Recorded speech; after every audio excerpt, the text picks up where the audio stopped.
Friends, स्वागत है आपका मेरे चैनल पर। मेरा नाम है अजीत सिंह राजपूत। आप पिछली वीडियो में हम लोगों ने बात की थी कि हम आगे भारतीय समय मानक रेखा के बारे में बात करेंगे और इसी टॉपिक को आगे समझेंगे। तो चलिए इसी टॉपिक को आगे समझते हैं। लेकिन इससे शुरू करने से पहले मैं आप सभी को रक्षाबंधन की बहुत बहुत शुभकामनाएं देना चाहता हूँ।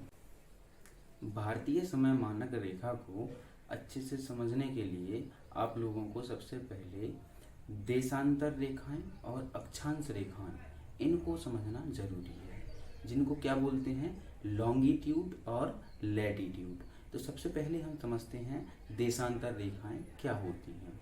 ये रेखाएं वास्तविक नहीं हैं, ये काल्पनिक रेखाएं हैं जो ग्लोब पर वैज्ञानिकों द्वारा खींची गई हैं और इन रेखाओं का अलग अलग कार्य होता है। तो सबसे पहले आइए समझते हैं देशांतर रेखाओं के बारे में, यानी कि लॉन्गिट्यूड के बारे में। तो सबसे पहले हम अपने ग्लोब पर आते हैं। ये ग्लोब है, हमारे पूरी पृथ्वी है और इस पर सबसे पहले एक रेखा खींची गई जो पश्चिम को पूरब से मिलाते हुए खींची गई, जो कहलाती है भूमध्य रेखा। यानी कि यह रेखा हमारे पूरे भू को, यानी पूरी धरती को दो बराबर भागों में बांटती है, इसलिए यह भूमध्य रेखा कहलाती है, यानी कि भू के मध्य खींची जाने वाली रेखा।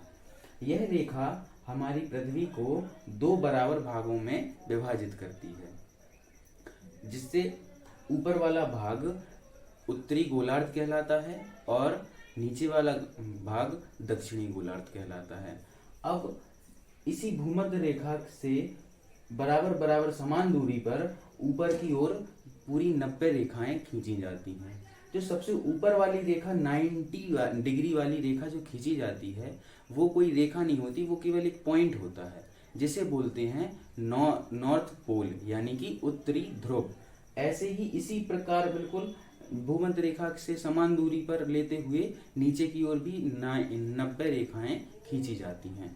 जो सबसे लास्ट वाली रेखा होती है वो भी रेखा नहीं होती, वो भी एक पॉइंट होता है और उसका नाम क्या होता है, साउथ पोल, यानी कि दक्षिणी ध्रुव। चलिए दोस्तों, अब समझते हैं अक्षांश रेखाओं के बारे में, जिन्हें कहा जाता है लॉन्गिट्यूड। अक्षांश रेखाएं हमारे ग्लोब पर वैज्ञानिकों ने खींची हैं, जो उत्तरी ध्रुव को दक्षिणी ध्रुव से जोड़ती हैं और ये हमारे ग्लोब के चारों तरफ खींची गई हैं। और सबसे पहले ये लाइन जो 0 डिग्री अक्षांश रेखा होती है, इसे कहते हैं GMT। इसका मतलब होता है ग्रीनविच मीन टाइम। ग्रीनविच इसलिए क्योंकि ये इंग्लैंड के ग्रीनविच शहर से गुजरती है, इसलिए इस लाइन का नाम होता है ग्रीनविच मीन टाइम। इस लाइन के अगर पश्चिमी साइड जो भी क्षेत्र है उसका टाइम से 5.5 घंटे पीछे चलता है और पूर्वी साइड के देशों का टाइम 5.5 घंटे आगे चलता है। इस प्रकार से भारत हमारा पूर्वी साइड है, इसलिए हमारे भारत का टाइम 5.5 घंटे आगे चलता है अमेरिका और भी इस साइड वाले देशों की तुलना में। हमारे ग्लोब पर खींची गई अक्षांश रेखाओं की संख्या 360 होती है और हमारी पृथ्वी पूरब से पश्चिम की ओर अपने अक्ष पर घूमती है, इसलिए एक दिन में, यानी कि 24 घंटे में पृथ्वी हमारी 360 डिग्री घूम जाती है। तो अब हमें ये पता करना है कि एक दिन में उसको कितने मिनट्स लगते हैं, पृथ्वी को पूरा एक चक्कर लगाने में कितने मिनट लगते हैं। तो आइए समझते हैं।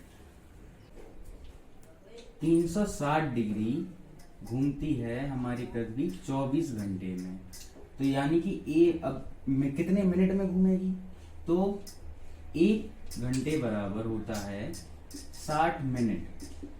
तो हमारे 24 घंटे बराबर कितना होगा, 24 गुणा 60 करना पड़ेगा, मल्टीप्लाई करना पड़ेगा, हमारा आएगा 1440 मिनट। यानी कि हमारी पृथ्वी 360 डिग्री 1440 मिनट में घूमती है।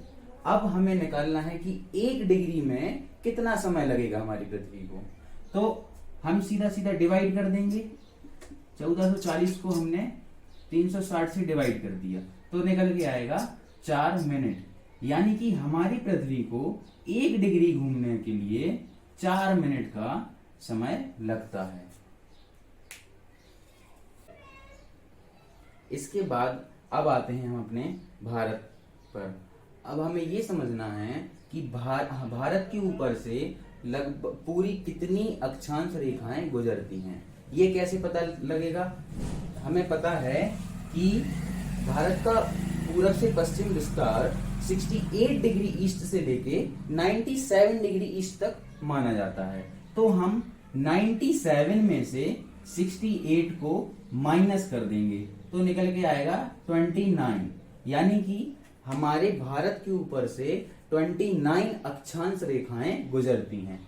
हमें ये पता था कि एक रेखा को घूमने में 4 मिनट का समय लगता है, तो 29 लाइंस तक घूमने में कितना समय लगेगा हमारी पृथ्वी को? चलिए देखते हैं। हम एवरेज के लिए कैलकुलेशन खराब ना हो इसलिए हम 29 की जगह 30 लेके चलते हैं। तो 30 लाइन गुजरने के लिए हमें सीधा मल्टीप्लाई करना पड़ेगा और निकल के आएगा 120 मिनट, यानी कि 2 घंटे। यानी कि हमारी पृथ्वी को 29 या 30 लाइन घूमने में 2 घंटे का समय लग जाता है। अब आपको ये तो पता है कि हमारी पृथ्वी पूरब से पश्चिम की ओर घूमती है, तो जब घूमती है तो ये अरुणाचल प्रदेश हमारा पूरब की साइड है और गुजरात ये हमारा पश्चिम में है। तो जब सुबह सूरज निकलता है अरुणाचल प्रदेश में तो उसके लगभग 2 घंटे के बाद गुजरात में सूरज निकलता है। यानी कि सबसे पहले अगर अरुणाचल प्रदेश में सुबह 5 बजे सूरज निकलता है तो सुबह 7 बजे गुजरात में निकलता है। इस टाइम को मैनेज करने के लिए हमने एक लाइन डिसाइड की है जिसे बोला गया है भारतीय समय मानक रेखा। तो ये कैसे निकाली गई? तो अभी हमने निकाला था कि इसके ऊपर से टोटल अक्षांश रेखाएं कितनी हैं? 29 हैं। तो 29 को बिल्कुल बीच में लाने के लिए क्या करेंगे? 2 से डिवाइड कर देंगे तो आएगा 14.5, इतना आएगा। अब इसको हम फर्स्ट इस वाली रेखा में इस वाले नंबर में ऐड कर देंगे, यानी कि 68 में ऐड कर देंगे तो फिर हमारा कितना निकल के आएगा? 82.5 डिग्री ईस्ट। यानी कि ये हमारी समय मानक रेखा हो गई। अब हमारे पूरे भारत देश में जो भी इस जगह है हर जगह का टाइम इसी रेखा से निर्धारित होता है। आप सभी को ये तो पता चल गया कि हमारी भारतीय समय मानक रेखा 82.5 डिग्री ईस्ट कैसे निकली है और कैसे इसको निर्धारित किया गया है। लेकिन अभी कुछ लोगों के मन में ये सवाल आया होगा कि ये अभी हमने सेंटर निकाला था लेकिन ये एक साइड ज्यादा जमीन दिख रही है, एक साइड कम जमीन दिख रही है। तो मेरे दोस्तों इससे इस पर कोई प्रभाव नहीं पड़ता। जब आप पूरब से लेके पश्चिम का यानी कि अरुणाचल प्रदेश से लेके गुजरात तक का पूरा विस्तार देखेंगे और इसके अनुसार ये लाइन बिल्कुल बीचों बीच में होती है। इस लाइन के एक साइड ज्यादा और एक साइड कम जमीन होने से समय पर कोई भी प्रभाव नहीं पड़ता है। यह लाइन पानी में भी समय को निर्धारित करती है और जमीन पर भी समय को निर्धारित करती है। ये लाइन हमारे भारत में उत्तर प्रदेश के नैनी या फिर मिर्जापुर के आसपास से होकर गुजरती है और भी यह लाइन 5 राज्यों से पूरे 5 राज्यों से होकर गुजरती है, जिसमें से एक उत्तर प्रदेश है, दूसरा मध्य प्रदेश, तीसरा छत्तीसगढ़, इसके बाद उड़ीसा के बाद फिर आता है हमारा आंध्र प्रदेश। तो दोस्तों आज इस वीडियो में इतना ही। मुझे लगता है कि आपको इस टॉपिक को समझने में कोई दिक्कत नहीं होगी। अगर फिर भी कोई आपको दिक्कत होती है तो आप प्लीज हमें इस वीडियो में कमेंट करके बताइए, और अगर आपको कुछ और टॉपिक समझना है तो उसके बारे में भी हमें इसी वीडियो में कमेंट कर दीजिए। बाकी आपके लिए जो भी जरूरी चीजें हैं वो हमने डिस्क्रिप्शन में डाल दी हैं, और आगे आपको हमारे चैनल पर नए नए टॉपिक पर अलग अलग वीडियो मिलती रहेंगी। आप लोग हमारे चैनल को सब्सक्राइब कर लीजिए और बेल आइकन को भी प्रेस कर दीजिए, जिससे आपको नए वीडियो की नोटिफिकेशन तुरंत ही प्राप्त हो जाए। और हमें सपोर्ट करते रहिए, जिससे हम आप तक और अच्छे से जानकारियाँ पहुँचाते रहें। हमारे वीडियो को लाइक करिए और कमेंट भी करिए। धन्यवाद।